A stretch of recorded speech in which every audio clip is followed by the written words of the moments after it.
Olá, pessoas que vieram aprender conosco. Me chamo Emily Vitória, eu e os meus colegas somos da turma 304. Iremos apresentar a vocês assuntos importantes e muito conhecidos, que são seleção natural e especiação. Iremos dar início e aprender o que é a seleção natural. A seleção natural é o processo proposto por Charles Darwin e Alfred Wallace. Esses dois são responsáveis pela teoria da evolução por seleção natural. A alta fecundidade e a recorrente competição pela sobrevivência em cada espécie geram o pressuposto para esse processo. O conceito básico de seleção natural é que características favoráveis que são hereditárias tornam-se mais comuns em gerações sucessivas de uma população de organismos que se reproduzem, e que características desfavoráveis que são hereditárias tornam-se menos comuns. Um exemplo clássico disso é o peso dos bebês humanos. A seleção natural atuou selecionando bebês de 3 a 4 quilos, ou seja, bebês muito pequenos ou muito grandes apresentam maiores riscos de mortalidade. Desse modo, sua frequência na população reduziu-se ao longo do tempo. Charles Darwin foi um importante naturalista nascido em 1809, na Inglaterra, onde ele conheceu John Stevens, um naturalista dedicado à botânica. Esse pesquisador foi muito importante na vida de Darwin, pois foi ele quem o indicou para a participação da tripulação do HMS, um navio que faria uma grande viagem passando por várias regiões do mundo. E durante 5 anos ele coletou e observou diversas formas de vida ao redor do mundo, compreendendo melhor as mudanças ocorridas nas espécies. O naturalista também coletou fósseis e fez observações geológicas que o permitiram observar a suposta evolução que as espécies teriam sofrido ao decorrer do tempo. Darwin ficou muito conhecido também por sua obra chamada A Origem das Espécies, que contribuiu para o entendimento da evolução e atualmente é considerado um dos livros mais importantes da história. É publicado na Inglaterra em 24 de novembro de 1859. A teoria de Darwin defendia que os organismos vivos evoluem através de um processo que chamou de seleção natural. Como ocorre a seleção natural?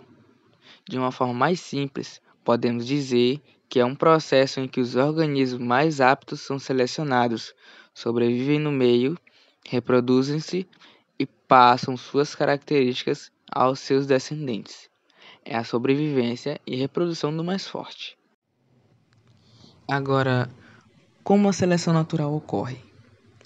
Para que a seleção natural ocorra, são necessários alguns fatores: variabilidade entre os indivíduos, reprodução diferenciada e hereditariedade.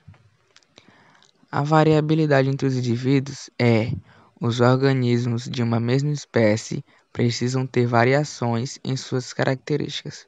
Como assim?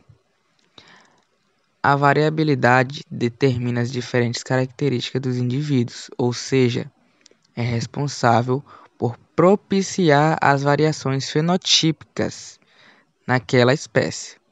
Então, sem essas diferenças individuais, a seleção não poderia atuar. Reprodução diferenciada. Os organismos mais adaptados a uma região reproduzem-se com maior frequência que os outros. Características desvantajosas podem levar indivíduos à morte antes mesmo de sua reprodução. Hereditariedade. As características vantajosas são passadas para os descendentes, aumentando sua frequência em uma população. Essa característica, caso continue a garantir vantagem evolutiva, será passada por várias gerações até que a característica desvantajosa torne-se rara. E é isso, já que entendemos o que é a seleção natural, agora iremos entender o que é a especiação. A especiação refere-se ao surgimento de uma ou mais espécies a partir de uma população ancestral. Esse processo, que envolve mecanismos de diferenciação genética que impedem a reprodução entre duas populações, pode ocorrer por vários fatores, entre eles o isolamento geográfico e redução de fluxo gênico. Quando ocorre o isolamento geográfico, separação espacial, novas espécies podem surgir através da seleção natural. Ambientes diferentes proporcionam pressões seletivas diferentes, consequentemente, características distintas são selecionadas em cada local.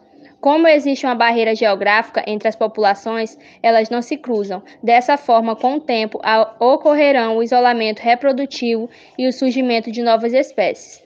Especiação pode ocorrer mesmo em locais onde não há separação espacial entre os indivíduos de população. Em populações que ocupam áreas grandes, por exemplo, pode ocorrer uma redução de fluxo gênico, com consequência de reprodução que ocorre apenas entre grupos que vivem próximos. Além disso, em virtude de área geográfica sem ampla, pode ocorrer diferentes pressões em locais distintos. A especiação pode ser dividida em 3 modos principais: a especiação alopátrica, especiação simpátrica e a especiação parapátrica. Especiação alopátrica é um tipo mais frequente de especiação e ocorre em decorrência do isolamento geográfico. Com isso, ocorre uma separação espacial com fluxo gênico e, com o tempo, pode surgir divergência genética.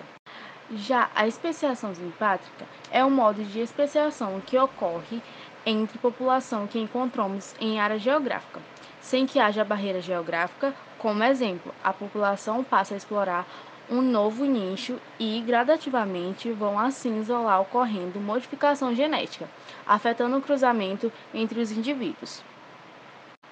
E a especiação parapátrica é um modo de especiação que não existe nenhuma barreira geográfica e a população vive em áreas contíguas. O cruzamento ocorre entre os indivíduos próximos, fazendo com que ocorra uma redução no fluxo gênico. Amiguinhos, muito obrigada por assistir a videoaula. Espero que você tenha curtido e aprendido um pouco sobre o que é a seleção natural e a especiação. Assim, me despeço de vocês. Tchau, tchau!